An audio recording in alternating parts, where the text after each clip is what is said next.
argatute waliin tarkaanfachuudhaaf haala politikaa haaraa uumamee waliin yeroo ammaa tarkaanfataa jira. Itti fufnee waliin deemus qophiidha jechuudha.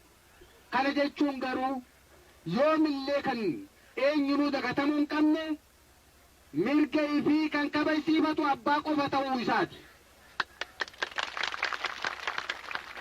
Alagaan hangamuu namaa mormu ifii bu'aa keessaa qabaatu malee akka hin ta'in quba qabaannu.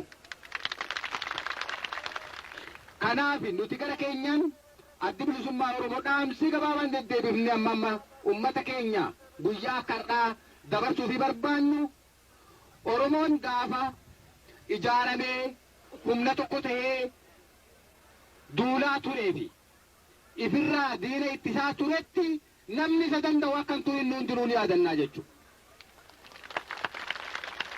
Oromoon Arsii mootummaa Amaaraa kan humna hidhannoo Awurooppaatiin hidhate kan madaafa hidhate bara shan guutuu cabsee kan ofirraa deebisuu danda'e meeshaa akkasii jechuun osoo hin ta'in tokkummaa qabaachuudhaan ijaarmee qabaachuudhaan wal dhaga'uudhaan wal jala deemuudhaan mirga fi inni qofaan akka kabajsiifatutti amaneetiin dur dhaabbachuun akka ture gaa yaadachuu qabdanii jechuudha. Baasu kan naatoonu kana jedhee ofii lafa kaayyatee deemuu baate kan ormi qajeelchee irra kaa'u akka isaan taane beekuu qaba jechuudha. Ammas nu tottolfamaa tattaafatamaa jira. Kan ammoo diduudhaaf karaa uummata keenyaatiin if qopheessuun akka jiraatu deddeebifnee yaamicha isinii goona. Jabaadhaa jenna.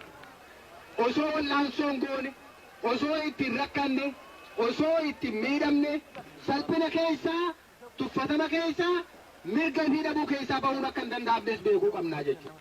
Mirgi keenya kan nu harkatti deebi'uu danda'u wal'aansoo keenya qofaan.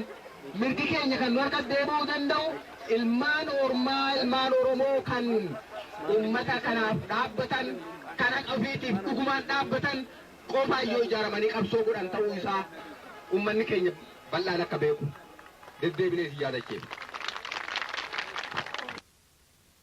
Argatute waliin tarkaanfachuudhaaf haala politikaa haaraa uumamee waliin yeroo ammaa tarkaanfataa jira.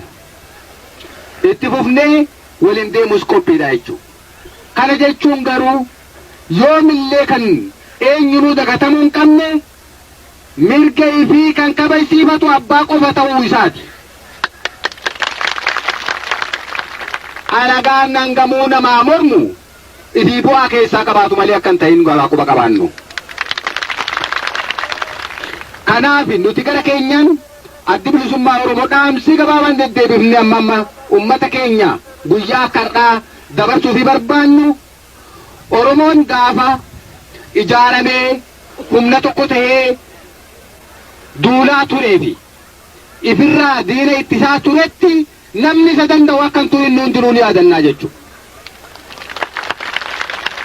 Oromoon Arsii mootummaa Amaaraa kan humna hidhannoo Awurooppaatiin hidhate kan madaafa hidhate bara shan guutuu cabsee kan ofirraa deebisuu danda'e meeshaa akkasii jechuun osoo hin ta'in tokkummaa qabaachuudhaan ijaarmee qabaachuudhaan wal dhaga'uudhaan wal jala deemuudhaan mirga fi inni qofaan akka kabajsiifatutti amaneetiin dur dhaabbachuun akka ture gaa yaadachuu qabdanii jechuudha.